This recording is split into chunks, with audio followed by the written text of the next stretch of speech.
The rain came down like it wanted to erase the city. Marcus Hale had seen storms before in Portland, Oregon, but this one felt personal. The wind howled between the glass towers downtown, bending trees until they looked like they were begging for mercy. Water rushed along the sidewalks in silver sheets, swallowing curbs and flooding gutters. Marcus stood beneath the awning of the office building where he worked, his jacket already soaked through, his heart pounding harder than the thunder above him. Across the street, through the blur of rain and flashing headlights, he saw her. Clara Whitmore, the woman who signed his paychecks, stood stranded beside her stalled car. Her silk blouse clung to her frame, her hair plastered to her face, her heels sinking into the rising water. She looked nothing like the composed CEO who commanded boardrooms with calm authority. She looked small, alone. Before we go any further, if you believe in kindness, second chances, and the quiet power of doing the right thing even when no one is watching, take a moment to like this video, share it with someone who needs a reminder that goodness still exists, and subscribe to the channel. Your support keeps these stories alive. Marcus did not think about consequences or office gossip. He did not think about the fact that Clara Whitmore owned the company that barely kept him afloat as a single father. He thought about his 8-year-old daughter, Sophie, waiting at home with her grandmother. He thought about how he would want someone to step forward if Sophie ever stood alone in a storm. He ran. The water soaked his jeans within seconds, wind shoved against his chest as if trying to force him back. He reached Clara just as lightning split the sky into a violent white scar. Her car engine had died, and her phone was unresponsive, drowned by rain. She looked at him with surprise first, then relief that she tried to hide behind her usual composure. Marcus knew the apartment building he rented was only 3 blocks away. It was not glamorous. The paint peeled from the hallway walls, and the elevator worked only when it felt generous, but it was dry, and it was safe. He guided Clara carefully through the flooded streets, shielding her with his body when debris skidded past in the wind. By the time they reached his building, both were shivering. Inside his small apartment, warmth wrapped around them like a fragile promise. His mother, Eleanor, looked up from the kitchen table, startled, but Marcus simply nodded in reassurance.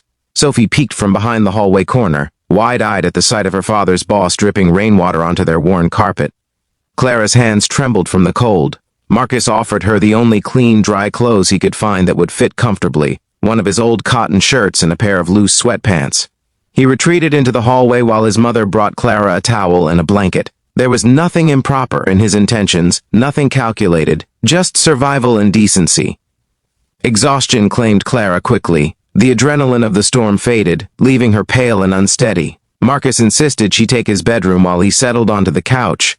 The last thing he saw before turning off the lights was Clara curled beneath his faded blue comforter, swallowed by a shirt that hung past her hips, the fabric marked faintly with detergent, and the honest scent of a hard-working life.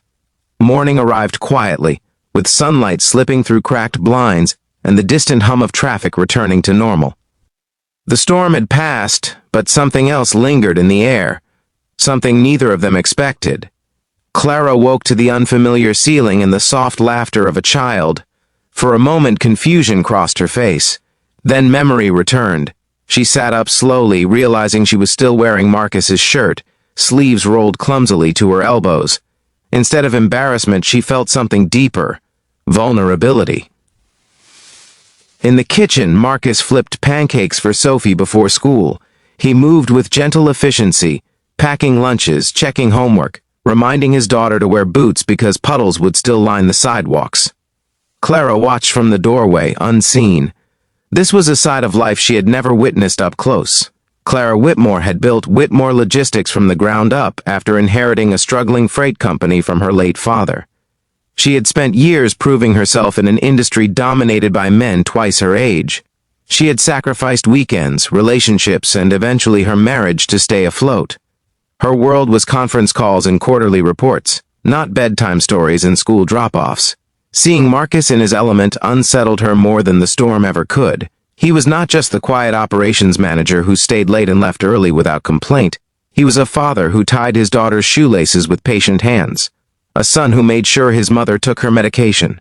A man whose life revolved around love rather than profit margins. When Clara stepped fully into the room, Marcus froze, clearly unsure how to navigate the awkwardness of morning light. But Clara surprised him. She thanked his mother sincerely. She knelt to Sophie's level and complimented the bright drawings taped to the refrigerator. There was no trace of corporate distance in her expression. The days that followed at the office felt different. Whispers traveled faster than emails. Rumors bloomed like weeds in cubicles.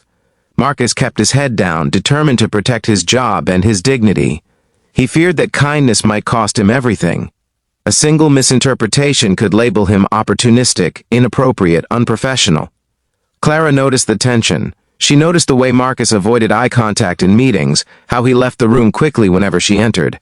Guilt weighed on her, not because anything improper had happened, but because she realized how fragile his position was compared to hers. Then she did something unexpected. At the next company-wide meeting, Clara spoke about the storm. She described being stranded, helpless, and afraid. She told the employees that a member of their team had stepped forward without hesitation, risking himself to help. She spoke about integrity, about character that cannot be written on a resume. She did not dramatize it. She did not romanticize it. She simply honored it. Marcus felt the weight on his shoulders ease as applause filled the room, not because he sought recognition, but because transparency protected him. Clara had chosen to shield him the same way he had shielded her from the rain. Yet the real transformation did not happen in that meeting. It happened weeks later when Clara reviewed company health insurance data and discovered how many single parents struggled with childcare costs. She remembered Sophie's bright smile. She remembered Eleanor's tired but proud eyes. She realized that leadership was not only about growth charts and expansion strategies. It was about people. Within months, Whitmore Logistics implemented flexible schedules for parents, expanded healthcare coverage, and introduced an emergency assistance fund for employees facing crises. Investors questioned the expense, but Clara stood firm. Profit meant little if humanity was lost along the way. Marcus noticed the changes quietly. He noticed how co-workers stopped choosing between overtime and family dinners. He noticed how morale shifted from quiet exhaustion to cautious hope. He never claimed credit.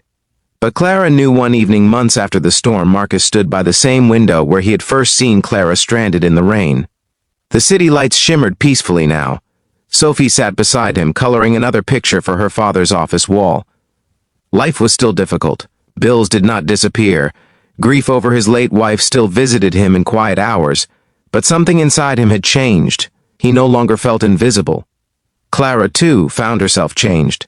She spent more time listening and less time commanding. She visited departments she once overlooked. She allowed herself to see the people behind the productivity. Neither of them spoke about that night often. They did not need to. It lived between them as a reminder that titles dissolve in the face of compassion. And sometimes, when heavy clouds gathered over Portland, Clara would pause at her office window and remember what it felt like to wake up in a modest bedroom wearing a cotton shirt that did not belong to her, wrapped not in luxury but in kindness. Before we finish, please comment the word kindness if you believe small acts can change powerful hearts. Your comment helps this story reach more people who need it. The truth is, Marcus never expected anything in return when he ran into that storm. He did not know that his simple decision would ripple through an entire company. He only knew that someone needed help.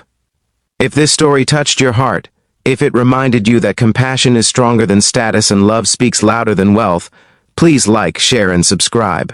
Your engagement means more than you realize, and it keeps stories like this shining through even the darkest storms. Because sometimes the greatest transformations begin with nothing more than a single dad, a raging storm, and a borrowed shirt that carried the warmth of a good man's heart.